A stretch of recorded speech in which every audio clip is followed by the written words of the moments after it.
Hello, I'm Mariana and I'm the Wilder Campaigns and Events Officer at the Trust. I get a lot of questions about wildlife gardening because a lot of what I do is trying to encourage people to make more space for nature in their homes. As winter settles in and the days get colder and darker, we get a lot more questions about what we can do at this time of year to help wildlife in our gardens. I've got Susan Simmons with me today, our Education Officer, to answer some of our most popular questions. Hi, Susan. Hi. So let's just start with the general question of what can we do in our gardens to help wildlife overall? So at the moment, I would say that the best thing we can do is not to be too tidy, because I think that people generally want to clear everything away in their garden at this time of year. But actually, the opposite is the best thing for wildlife. So I would say to leave fallen leaves on the ground and leave fallen fruit. And I'd say to leave some log piles and just not be too tidy, because all of those areas will be good for small mammals and birds and insects. And I'd leave some dead stems as well, rather than cutting them all back, because if they're hollow particularly, then they'll be really, really good for insects to get down inside. So we can leave lots of things like that and not cut the hedges back if they're still fruiting, because they're really good as well for our birds and small mammals. So leaving lots of things around like that. And in addition to that, we can feed the birds at the moment. So we can put out fat balls and we can put out nuts and seeds. And I'd say also it's a really good idea to put some fresh water out as well for all of those creatures. So those are some of the things that we can be doing at this time of year. Oh, that's great. We get asked a lot how to deter foxes in the garden. Is that something we should be doing? Yeah, no, that's a tricky question, and it really depends on whether you would like foxes in your garden or not. Now, I'd say that it's probably best not to try and tame them, because some people around you might not want to see them coming regularly. And obviously, if you have pets, then it's a good idea to keep them enclosed, shut away at night if you have foxes in the area. If you really don't want them in your garden, then it would be best to fence your garden, really. And clear away any spilt food and clear away any areas of cover and sort of prevent them from getting underneath sheds and things like that. And I'd suggest building a fruit cage around any fruit bushes, for example, but we would say not to use netting, because sometimes fox cubs particularly can get tangled up in the netting.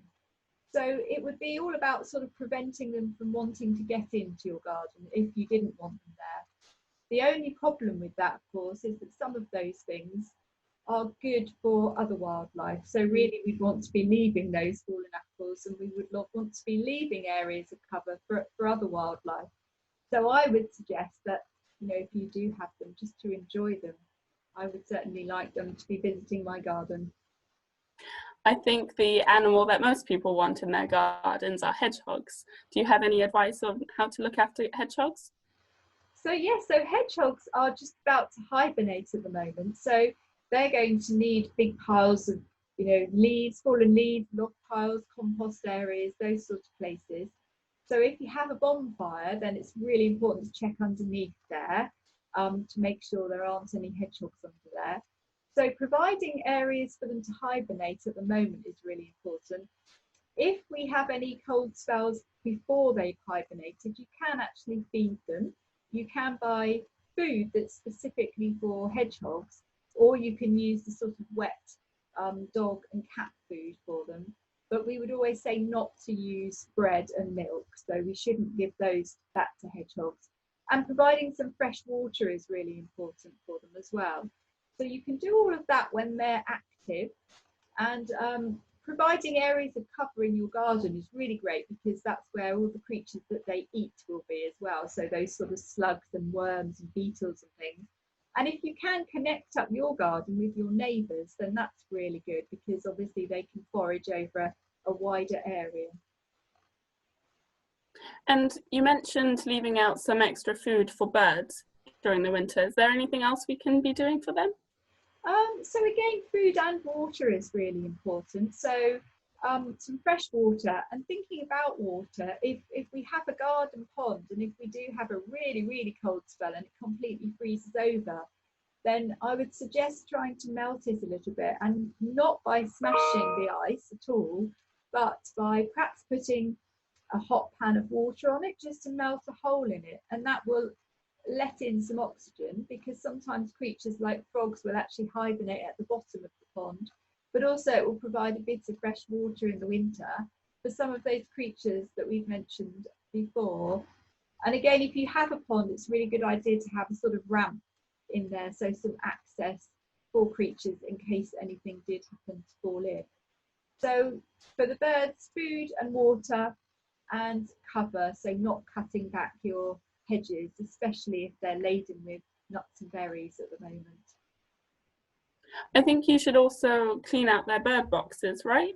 Oh yes, that's true, definitely, yes. So this is the time of year to do that. You can take them down and clear out any old nest material, and you can pour some boiling water through, which will just kill any parasites that are left in there. And then if you just let it air dry and then put it back up again, it should be perfect for the spring. That's great. So that's the questions that we have about looking after wildlife. But what about we get a lot of questions about what wildlife there is to see, especially in Hampshire and the Isle of Wight.